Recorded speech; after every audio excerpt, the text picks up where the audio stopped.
Hey, this is Prapti Shukla and you're watching me on Telebeats. आगे आने वाले episode में कोई ऐसा कैरेक्टर आने वाला है, कोई न्यू एंट्री होगी। न्यू एंड अब अगर लड़की की एंट्री हो तो ईशा को बहुत वो हर्ट होगी। एक्शन बिल्कुल सही है पर ईशा को बहुत हर्ट होता है कि सूरज जिस तरह मेरे साथ बिहेव कर रहा है। लेकिन आपको नहीं लगता कि आपने ऐसा करके सूरज को बहुत बड़ी सजा दे दी है? हाँ, ये तो ईशा को तभी लग रहा था, वो हर्ट तो मैंने बहुत किया है सूरज को। So welcome to Telebits ma'am. First of all कैसे हो आप? मैं बहुत बढ़िया, आप कैसे हो? मैं भी बहुत बढ़िया। तो हम आज आपके पूरे सीरियल के वाइज जो भी क्वेश्चन मैंने आपके लिए बनाए हैं वो आज मैं आपको पूछने वाला हूँ। ओके, ठीक है। हमारा फर्स्ट क्वेश्चन ये है, ईशा जी, आप सूरज के आईएएस ऑफिसर बनने के बाद आपने सूरज के ऑफिस में ही सेक्रेटरी बनने की जो जॉब है क्यों चुनी? क्या ये उनके करीब रहने का एक बहाना है या क्या है?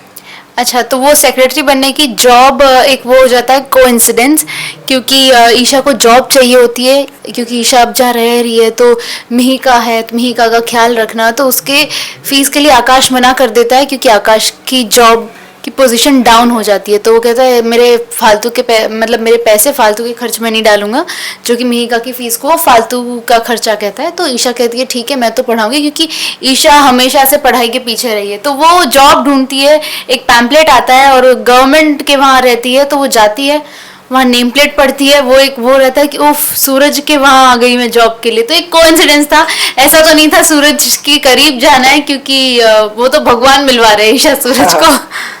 हमारा नेक्स्ट क्वेश्चन ये है, सूरज जी ने, हमने देखा जैसे कि सूरज जी ने ऑफिस में मंदिर बनाने पर आपको सबके सामने डांटा। क्या आपको लगता है कि वो बदल गए हैं और अब उनके दिल में आपके लिए कोई जगह नहीं है? हाँ, ईशा को ये चीज लगती तो है कि सूरज डांटता है अब, क्योंकि ईशा को रीजन भी पता है कि ईशा ने भी बहुत गलत किया है पहले। तो सूरज का ये रिएक्शन बिल्कुल सही है, पर ईशा को बहुत हर्ट होता है कि सूरज जिस तरह मेरे साथ बिहेव कर रहा है, मुझे कुछ समझ ही नहीं रहा उसके आगे। तो ईशा बहुत इमोशनल हो जाती है। काफ़ी जगह वो स्ट्रांग रहकर सूरज के सामने वो सही के लिए लड़ती भी है। तो वो तो हर्टफुल ही है कि सूरज थोड़ा सा बदल तो गया है, बदलना पड़ा। अच्छा, हमारा नेक्स्ट क्वेश्चन ये है, ऑफिसर होने के नाते जब आप देखते हो कि सूरज जो भी अपने पुराने दुश्मन है, गुंडे, हाँ गुंडे, मनोहर, जो भी पान मसाला, हाँ, ये सब, हाँ, तो उनको मतलब ठिकाने लगाने के लिए कानून का सहारा लेते हैं और उनके हिसाब से जो करना है उनको, कानून के हिसाब से उनको जो भी ठिकाने लगाते हैं, तो उस पे आपका क्या कहना है? तो हाँ, ईशा तो हमेशा से ही कहती थी कि जब सूरज आईएएस बनेगा तो वो तुम जैसों को, आकाश को भी कहती है कि तुम जैसों को वो कानून के सामने खड़ा करेगा कि तुम कितना क्राइम करते हो। वो अपने पापा गुलाब सिंह को भी ये बात कहती थी कि जब मेरा सूरज आईएएस बनेगा तो आप सब जो गलत कर रहे हैं, जो सही चीजें नहीं है, वो सूरज सामने लाएगा। बिकॉज पहले भी सूरज ऐसे ही नहीं लड़ता था, वो गुस्सा चढ़ता था और वो पावर नहीं थी। अब पावर है और सही गलत चीज पता है तो वो अब सामने लाता है। तो ईशा को इसमें कोई चीज बुरी नहीं लगती। क्या आपको ऐसा नहीं फील होता है कि आपने सूरज को रियली कोई सजा दे दी है? जैसे आपने आप कुछ अच्छा ही करने गए थे कि सूरज आईएएस ऑफिसर बन जाए, लेकिन आपको नहीं लगता कि आपने ऐसा करके सूरज को बहुत बड़ी सजा दे दी है? हाँ, ये तो ईशा को तभी लग रहा था, वो 1 साल के बाद जो ये लीप आया है, उससे पहले ईशा ने इतने सारे शब्द बोले हैं कि तुम कुछ नहीं हो, तुम सिर्फ एक गुंडे हो, मेरा होने वाला पति एक आईपीएस है, ये वो। तो ईशा वो बार बार चाह रही थी कि सूरज तुम जाओ, जाके आईएएस बनो, क्योंकि मेरे पापा नहीं मानेंगे, क्योंकि गुलाब सिंह ने वो ठान ली थी कि ईशा तुम्हें शादी करनी पड़ेगी, वरना सूरज पे जो वो इल्जाम लगा है कि उसने मेरी माँ पे गोली चलाई, वो सब पे एंड हुआ था ना, कि माँ को कैद में डाल दिया, माँ कोमा में है, वो सारी चीजें। तो ईशा को वो सैक्रिफाइस एक करना पड़ा सूरज को लेके। तो ईशा वो कह रही कि तुम अपनी लाइफ आगे अच्छी करो, जो तुम्हारी फैमिली चाहती है, मेरी वजह से मत अटको। तो इसलिए ईशा ने वो चीजें सैक्रिफाइस कर दी। बट हर्ट तो मैंने बहुत किया है सूरज को, इसलिए अब उल्टा आ रहा है। अच्छा, तो हमने देखा आप इतने साल तक सूरज से दूर रहने का आपके लिए कितना मुश्किल था। क्या इस बीच आपको भी कभी ऐसा लगा कि सूरज सचमुच आपको छोड़ देगी या फिर आपको कभी नहीं देखेगी? ऑफ कोर्स ईशा के लिए भी बहुत टफ था, बिकॉज 1 साल पूरा ईशा को रहना पड़ा सूरज के बिना। कहाँ है कुछ अता पता नहीं है, और यहाँ लाइफ इतनी अलग चल रही है, फैमिली अलग हो गई है चीज़ें। पर ईशा को कहीं ना कहीं यकीन है कि सूरज आ जाएगा, पर ऑफ कोर्स ईशा चाहती नहीं है कि वो आए, क्योंकि वो फिर से कुछ गलत हो गई चीजें, कुछ ना हो जाए। तो मतलब वो ईशा चाह रही है सूरज को कि तुम वापस आ जाओ। बस वो ये मन में सोचती रहती है कि काश वो दिन वापस होते, काश वो दिन वापस आते। पर कहीं ना कहीं उसे पता है कि नहीं, अब ये चीजें नहीं हो सकती, और ना ही सूरज वो अब स्टेप ले रहे हैं। बस दोनों को वो डेस्टिनी मिलवा रही है सेक्रेटरी के थ्रू या कैसे भी थ्रू। तो बस यही चल रहा है अभी तो अभी हमें और फैंस को आगे क्या देखने मिलेगा, जिससे आगे क्या ट्विस्ट आने वाले हैं? ट्विस्ट एंड टर्न्स कुछ रहेंगे तो कुछ हाँ, नहीं तो देखा आगे जाएगा। ट्विस्ट एंड टर्न्स तो सबसे बड़ा ये कि मैं जो जैसे सेक्रेटरी बन गई हूँ, तो सरला मैम, ताइमा जो है, वो मुझे घर पे बार बार कोई कोई काम करवाने के लिए बुलाते रहती है कि जो उनके साथ वो भी, क्योंकि एक टाइम पे गुलाब हाउस में काम करती थी, तो अब ईशा को वैसे काम करवाना चाहती है। पहले तो एज अ बहू करवाती थी घर में, पर अब एज अ नौकर करवा रही है। तो ये करो वो करो, तो जो जो चीजें उनके साथ हुई थी कहीं ना कहीं वो ईशा के साथ रिपीट होगी। तो अभी तो यही सीक्वेंस चल रहा है। आगे क्या ट्विस्ट एंड टर्न्स आते हैं वो हमें भी इतने क्लियर पता नहीं है, वो मेकर्स को ही पता। तो आई फील हम सबको उसके लिए वो रहना चाहिए सरप्राइज कि अब आगे क्या होगा, क्योंकि थोड़ी थोड़ी चीजें पता लगती है, बट कंफर्म पता लगेगी तभी मैं बता पाऊंगी।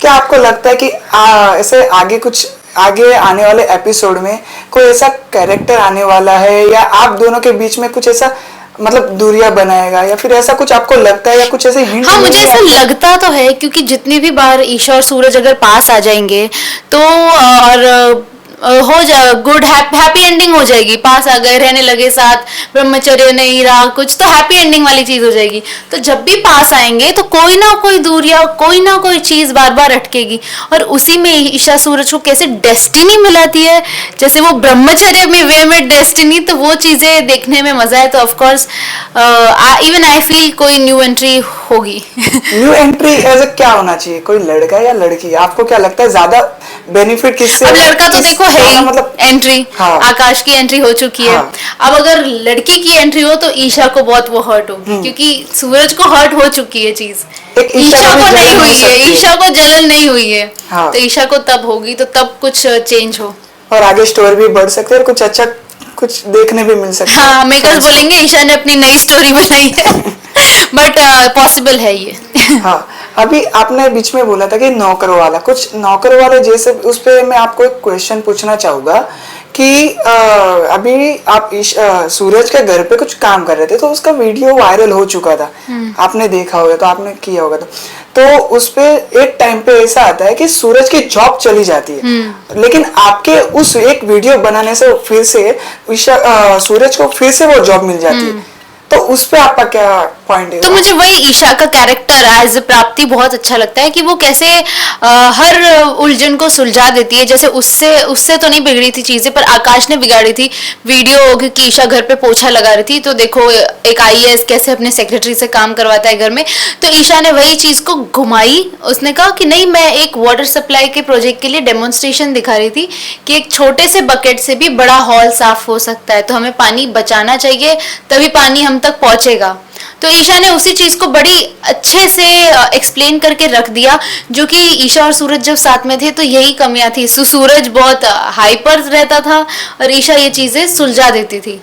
तो वैसे ही ईशा ने ये सुलझा दिया कि उसकी जॉब, उसका पोजीशन आईएएस की बच जाए। अच्छा, देखने जाए तो हमें ये सीन देख के आपको क्या ऐसा लगता है कि सूरज के दिल में आपके लिए प्यार भी बढ़ सकता है, ऐसा आपको कुछ लगता है? नहीं नहीं नहीं, बढ़ेगा तो नहीं, मतलब प्यार है, पर उसे उतनी जितनी बार वो ऐसी लगती है चीजें कि ये ईशा जी है ऐसे वैसे, तो वही बार बार उसे वो नफरत में आती है चीजें कि इसने गलत भी बहुत किया है, ये शादीशुदा है, किसी और की पत्नी है, जो कि ऑडियंस को पता है कि ऐसा नहीं है, शादी सूरज से ही हुई है, पर सूरज को ये चीज पता नहीं है, तो इसलिए बहुत नफरत है।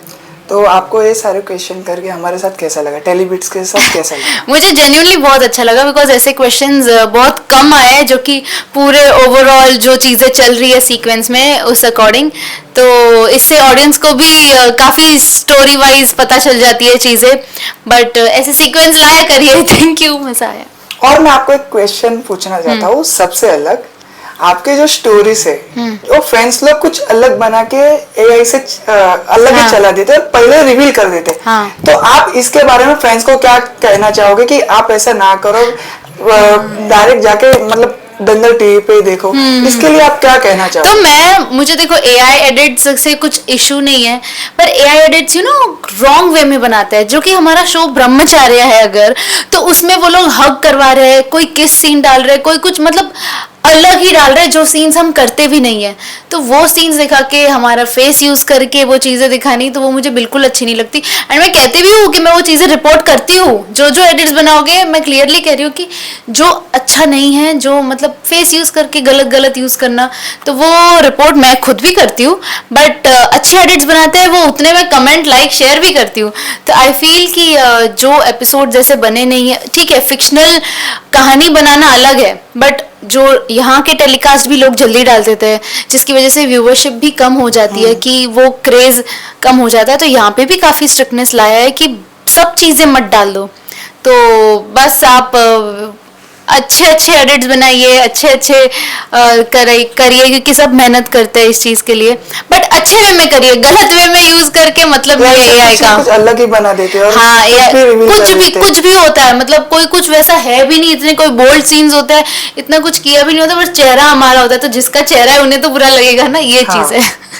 Thank you so much. Thank you so much. Thank you. Lastly fans को क्या कहना चाहोगे? फैंस को ये कहना चाहूंगी कि आप लोगों की वजह से ये अब 1 साल पहुंचने आया है शो, जो कि बहुत बड़ी बात होती है मेरे लिए। तो ऑफ कोर्स बहुत बड़ी बात है, बिकॉज पहला शो मेरा एज ए लीड जो 1 साल पहुंचेगा। तो फैंस का ही सपोर्ट है कि यहाँ से यहाँ जर्नी पहुंचा दी, प्यार देते देते। तो आई होप आप और प्यार देते रहेंगे और मैं वैसे ही इम्प्रूव करती रहूंगी। Thank you so much.